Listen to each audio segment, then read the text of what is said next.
Let us begin a new chapter, magnetic effect of current, lesson 1, the theory part of it.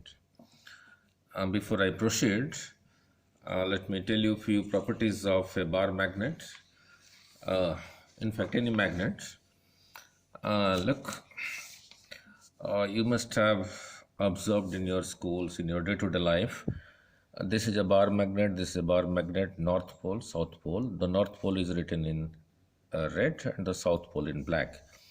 If you keep one North Pole against the South Pole of the second magnet, you find they attract each other. Means this magnet is pulled to this side and this magnet is pulled to this side if the north and south are facing.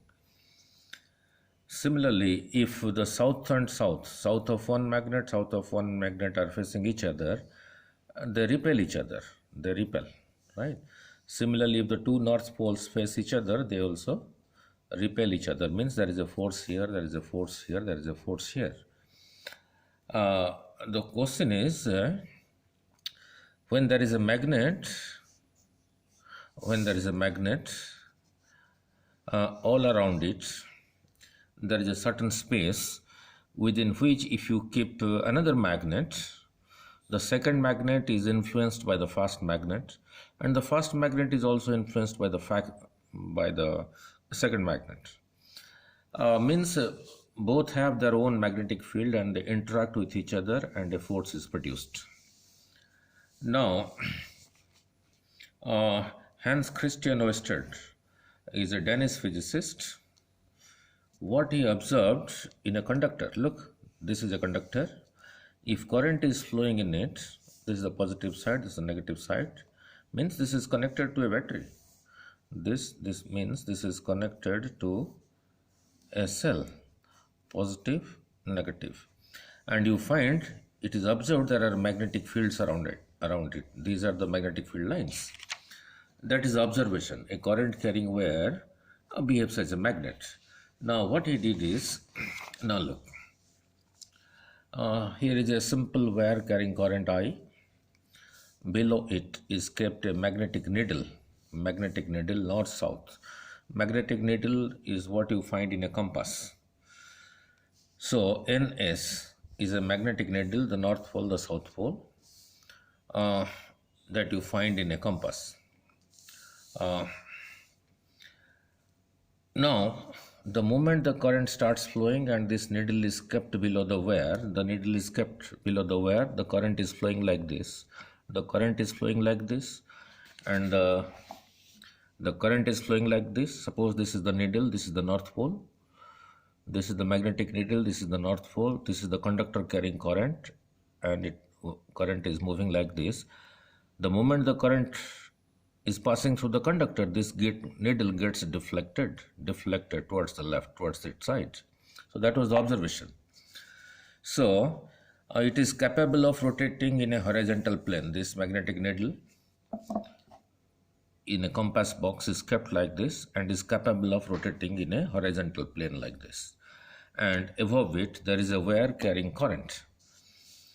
The needle is capable of rotating in a horizontal plane about a vertical axis passing through O. Through O, there is a vertical axis, and the needle is capable of rotating in a horizontal plane. Now, when you keep this needle, when kept below a wire carrying current, this is the wire carrying current, the needle gets deflected. So here we observed a magnet influences another magnet. One magnet influencing another, one magnet influencing another. But here there is only one magnet. But this magnet is influenced by this current carrying wire. So the conclusion is this current carrying wire is now behaving as a magnet. So that is the Ørsted experiment. So the conclusion is a current in a conductor produces a magnetic field around. And what is current? Moving charge in a conductor. And the symbol for magnetic field, you call magnetic field or you may call it as magnetic induction, is capital B. It's a vector quantity, small magnetic field dB. So the conclusion by Oersted is, when a current carrying wire is placed above a magnetic needle, the needle gets deflected, and the magnetic needle is a needle. So the conclusion is, this current carrying wire is therefore behaving as a magnet, means it has a magnetic field around it. Now then comes your Biot-Savart law. Now come to Biot-Savart law. Look, from X to Y, this is a wire carrying current I. Current is moving like this. This XY is not a straight wire, is a curved wire. Later on I will consider as a straight wire also. Let XY is a conductor, I is equal to current in it. PQ, the length from P to Q, PQ, a small part of the conductor XY. Let DL is its length, right? And this point O is the midpoint of a PQ. Now this quantity IDL, current into that small length DL, is a vector quantity. Now at this point O, if you draw a tangent, this line is a tangent to this where XY at the point O, then IDL, the direction of IDL, which is a vector quantity, is along this tangent from O along this line, is called, IDL is called a current element, and it is a vector quantity, right? C is equal to the point at a distance R, this point. C is a point at a distance R from O, where the magnetic field induction dB is to be found out. Means, what is the contribution of this part PQ, towards the magnetic field at the point C. This whole wire has a magnetic field around it, which we concluded from here, the Oersted's experiment. Now a small part of the wire is taken from P to Q. The current in it is I. Let PQ is equal to DL. Then this quantity IDL, which is called current element, is a vector quantity, is along the tangent. Now due to this small part, what is the magnetic field here? From this point to this point is R. So that is what the Biot-Savart law is. Let the contribution of this part towards the magnetic field at point C is a dB. Now IDL and this R, angle between them is theta. Theta is the angle between IDL and R.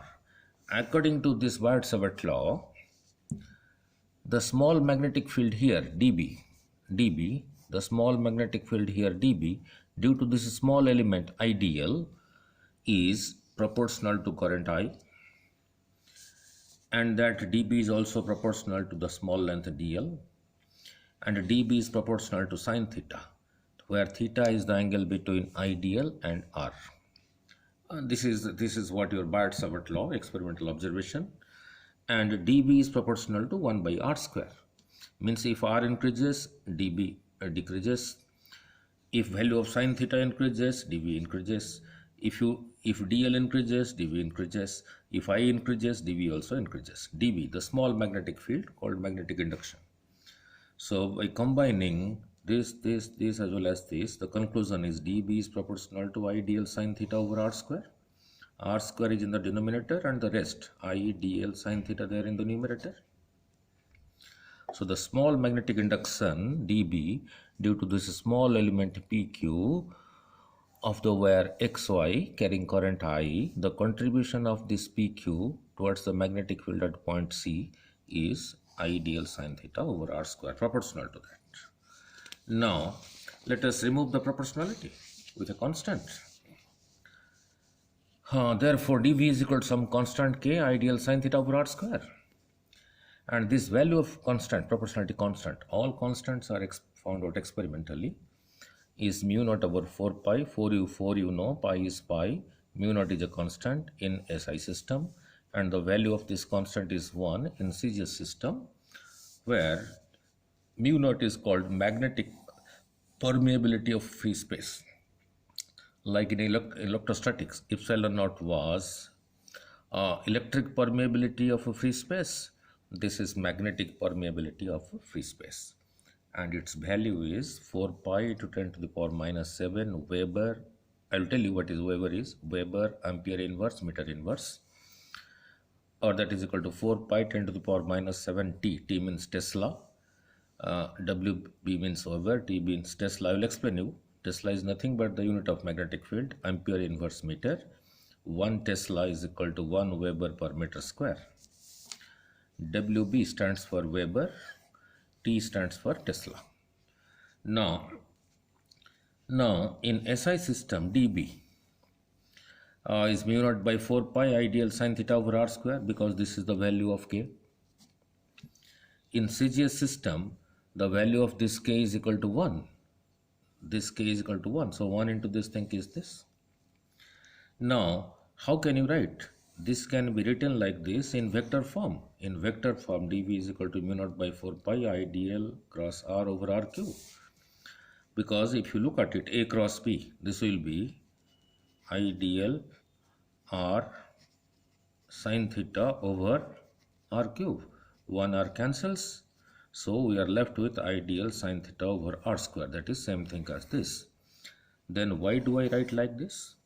This magnetic field is a vector quantity, has a direction. So the direction of this dB, small magnetic field, is given by the direction of ideal cross r. Means whatever is the direction of ideal cross r, that will be the direction of the magnetic field P.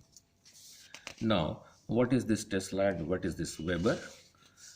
Which will be more clear in subsequent chapters, electromagnetic induction. But for the time being, Tesla, symbol T, is the unit of magnetic induction or magnetic field, or you can call it magnetic flux density in SI system. Like your meter per second is the unit of velocity in SI system. Meter per second square is the unit of acceleration in SI system. So in SI system, Tesla is the unit of magnetic flux density or magnetic induction.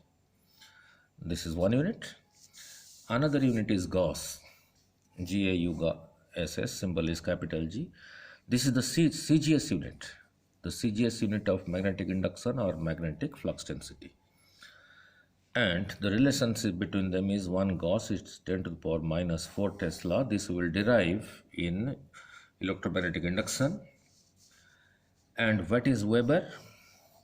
Is the unit of magnetic flux in SI system. Maxwell is the unit of magnetic flux in CGS system. Flux means number of lines of force per unit area passing normally. Like in electrostatics, you had electric lines of force passing through unit area. Similarly, in magnetic effects of current and magnetism, means if there is a magnet like this, north pole, south pole, if you keep a north pole here, that north pole will be repelled by like this. If you keep it here, it will repel like this. If you keep it here, it will be repelled like this. If you keep the unit north pole here, it will be attracted. If you keep it here, it will be attracted. If you keep it here, it will be attracted. So these are your magnetic lines of force. These are your magnetic lines of force around a magnet, all around it. How many such lines of force are concentrated on unit area? That is called flux. And Weber is the unit of flux, magnetic flux. Means magnetic lines of force associated with unit area. Maxwell is also unit of magnetic flux, but in CGS system.